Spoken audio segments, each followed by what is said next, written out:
बिस्मिल्लाहिर्रहमानिर्रहीम। बोलते कालम के साथ मैं आमिर रज़ान। और ईरान ने एक ऐसी टेक्नोलॉजी का इस्तेमाल किया है जिसके बाद इलेक्ट्रॉनिक वारफेयर में अमेरिका और इसराइल ने भी दांतों तले उंगलियां दबा ली हैं। जी हाँ, बिल्कुल एक ऐसा सिस्टम जो है वो इस्तेमाल किया है जिसके बाद नेविगेशन सिस्टम में खलल डालने की सलाहियत हासिल कर ली है। देखें ज़रा बात को समझे, इलेक्ट्रॉनिक वारफेयर के अंदर यानी अब जो जंगें हैं ये इलेक्ट्रॉनिक वारफेयर की जंगें होंगी और इसमें चीन और अमेरिकन टेक्नोलॉजी आमने सामने है। अब कहाँ ईरान, कहाँ चीन, कहाँ अमेरिका, तो मैं क्या मिक्सअप कर रहा हूँ, मैं आपको इसकी पूरी तफसील समझाऊँगा।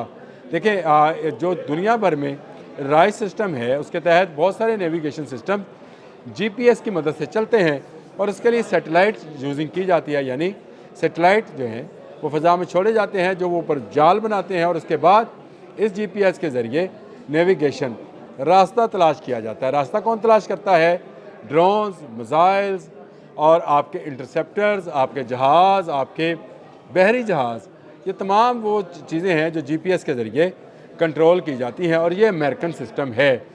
इसके साथ साथ जो हमारे एक्स वाले हैं एलन मस्क, उनका भी एक सिस्टम फ़ज़ा में मौजूद है और वो 9000 सैटेलाइट्स के ज़रिए उन्होंने एक जाल बुन रखा है। लेकिन ईरान ने जून 2025 में होने वाली जंग में इसी नेविगेशन सिस्टम को ब्लॉक या इसको हलल डालने में कामयाबी हासिल की थी, जिसके बाद ही ईरानी मिसाइल तेल अवीव में गिरने में कामयाब हुए, कतर में गिरने में कामयाब हुआ और बहुत सारे इजरायली और अमेरिकी मिसाइल जो हैं उनको भटका कर पहाड़ों पर फेंक दिया गया या समंदर में गिरा दिया गया। ये सारी इलेक्ट्रॉनिक वारफेयर थी और इस सारे के पीछे ईरान के बिहाइंड, यानी ईरान सिर्फ सामने था, इसके पीछे जिसकी टेक्नोलॉजी थी वो था चीन।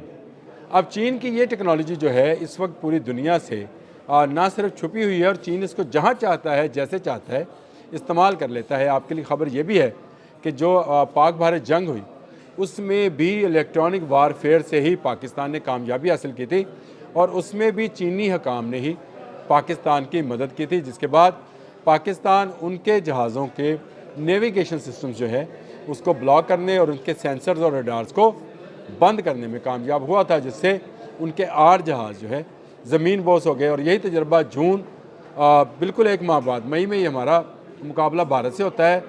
जून में इजराइल और ईरान की जंग हो जाती है और ईरान ने ये चीज़ें इस्तेमाल की। अब ये जीपीएस अगर इस्तेमाल ना करें तो फिर क्या करें? इसके लिए चीन ने एक नया जो है नेविगेशन सिस्टम जो है वो मुतारफ़ कराया। बाइडू उसका नाम है, अगर आप कहते हैं तो मैं BEIDOU, बाइडू इसको कहते हैं। ये जीपीएस का मुतबादल सिस्टम समझा जाता है और ये इतना लॉक्ड है कि अभी तक इसको डी लॉक नहीं किया जा सका, यानी इसको डी कोड नहीं किया जा सका, इसको खोला नहीं जा सका, इसको हैक नहीं किया जा सका। चीन इसको किसी दूसरे मुल्क के हवाले नहीं करता है, हाँ जिसकी वो चाहे उसकी मदद कर सकता है। और अब क्योंकि ईरान को चीन की मदद की ज़रूरत है, क्योंकि अमेरिका उसके सर पर बैठा है और ईरान चीन का एनर्जी फीडर है, यानी चीन उससे सस्ते रेट पर तेल ख़रीदता है और इस तरह से वो अपनी तवानाई की ज़रूरियात को पूरा करता है। ईरान उसके लिए बहुत अहम है, इसीलिए उसने बाइडू सिस्टम जो है ईरान की फ़ज़ाओं में ऑन कर दिया है। ये जो हंगामे शुरू हुए थे ईरान के अंदर, उसमें लोगों के इंटरनेट बंद कर दिए गए थे। ये बंद किसने किए थे? ईरानियों ने नहीं किए थे, चीनियों ने किए थे। और इसी सिस्टम के ज़रिए उन्होंने जो चीन के मामलात थे उसको चलाए रखा था, ईरान के जो मामलात थे उसको चलाए रखा था। वो बंद नहीं हुए थे, लेकिन लोगों का जीपीएस सिस्टम और लोगों का इंटरनेट जो था उसको बंद करने में ईरान कामयाब हो गया था। इसका तजर्बा कर लिया गया पहले जून की जंग में, जब इजराइल और अमेरिका ने मिलकर ईरान पर हमला किया था। और अब जब हंगामे शुरू हुए तो उस वक्त भी इसी सिस्टम के ज़रिए जो है जीपीएस सिस्टम है उसको ब्लॉक किया गया। और नेविगेशन सिस्टम जो है, क्योंकि बहरी जहाज़ों के और हवाई जहाज़ों के फाइटर प्लेन्स के नेविगेशन सिस्टम डिफरेंट होते हैं और अगर उनमें खलल आ जाए तो एक सेकंड, फ्रिक्शंस ऑफ सेकंड्स में रास्ता भटक जाते हैं। ये जहाज़ जो बहुत तेज़ रफ्तारी के साथ सफ़र कर रहे होते हैं या उनके मिसाइल जो हैं उनकी स्पीड आपको पता है माक 5, माक 6, माक 18 आवाज़ से कई गुना रफ्तार पर सफ़र करने वाले तमाम मिसाइल और जहाज़ जो हैं اگر ان میں نینو سیکنڈز کے حساب سے بھی خلل پڑے تو وہ بات کہیں کی کہیں چلی جاتی ہے، یعنی کہیں کا میزائل کہیں جا گرتا ہے، اور اسی کو بھٹکانا کہتے ہیں۔ آپ کو یاد ہے جنگ مئی میں بھی پاکستان نے بھارت کے برہموس میزائل جو تھے افغانستان کی طرف ٹرن کر دیے تھے، کچھ پہاڑوں پر گرا دیے تھے، اور اس کی وجہ یہی تھی کہ اس کے نیویگیشن سسٹم کو جو ہے اس میں خلل ڈالا گیا تھا، جس کے بعد یہ میزائل جو کہ آٹو ٹارگیٹڈ ہوتے ہیں، یعنی ان کا ٹارگٹ سیٹ کر دیا جاتا ہے اور اس کے بعد یہ اپنے ٹارگٹ تک منوورنگ کے ذریعے یعنی راستہ بدل کر بھی جا سکتے ہیں، لیکن یہ ٹارگٹ سے ہٹے کیوں؟ کیونکہ ان کے سسٹم میں خلل ڈال دیا گیا تھا، اور یہ سارا کام چائنیز جو تکنیک ہے یا چائنیز ٹیکنالوجی ہے جس کو بائیڈو کہتے ہیں، اس کے بغیر ممکن نہیں ہے۔ اور اب یہی ٹیکنالوجی جو ہے چین نے ایران کو دے دی ہے۔ نیویگیشن سسٹم کا بلاک ہونا جو ہے یہ امریکہ کے لیے ایک بڑی چنوتی ہوگی، کیونکہ امریکہ جب اپنے میزائل اڑائے گا تو اس بائیڈو کے ذریعے ایران اپنے میزائل فائر کرے گا، یعنی وہ میزائل جو کہ انٹرسیپٹرز ہیں جو ان میزائل کو تباہ کریں گے، اور وہ میزائل جو اٹیکنگ میزائل ہیں جس میں بہت ساری میزائلز کا میں نے ذکر بھی کر رکھا ہے، جس میں شہاب سیریز شامل ہے، خیبر شکن شامل ہے، اب قادر شکر ہے، نور ہے، بہت سارے میزائلز ہیں جن کا میں اکثر و بیشتر ذکر کرتا رہتا ہوں، بیلسٹک اور کروز میزائلز کا۔ یہ تمام کے تمام میزائل جو ہیں ایران استعمال کرے گا بائیڈو کے ذریعے۔ یاد رکھیے چین ایران کو کبھی امریکہ کے سامنے سرنگو نہیں ہونے دے گا۔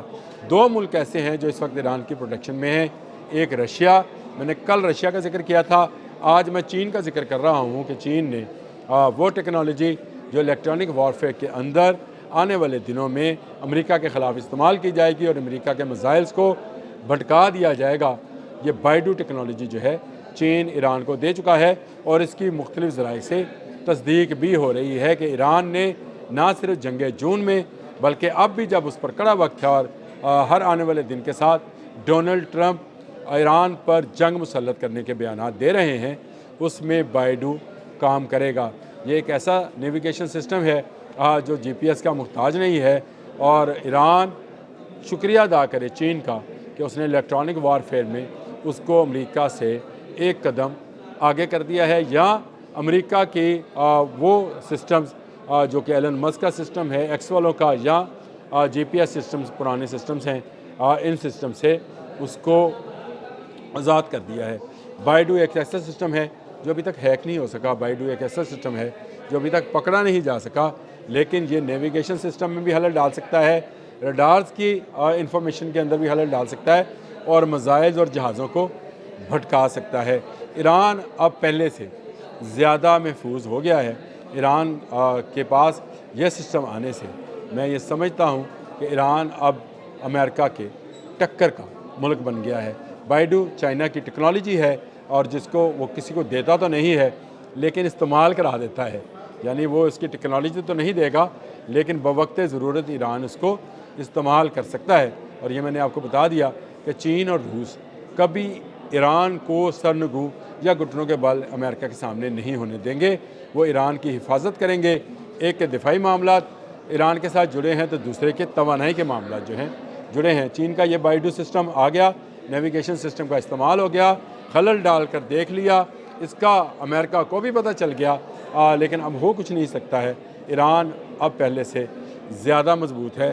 امریکہ کے جو ٹوماہاک میزائلز ہیں یا باقی میزائلز ہیں وہ تمام کے تمام فیل ہوں گے، اور اس کی جگہ ایران کے کروز اور بیلسٹک میزائل جو ہیں امریکی تنصیبات کو تباہ و برباد کر دیں گے، اور یہ سب اس لیے ممکن ہوگا کہ الیکٹرانک وارفیئر میں ایران کی مدد چین کر رہا ہے۔ اب تک کے لیے اتنا ہی، اللہ حافظ۔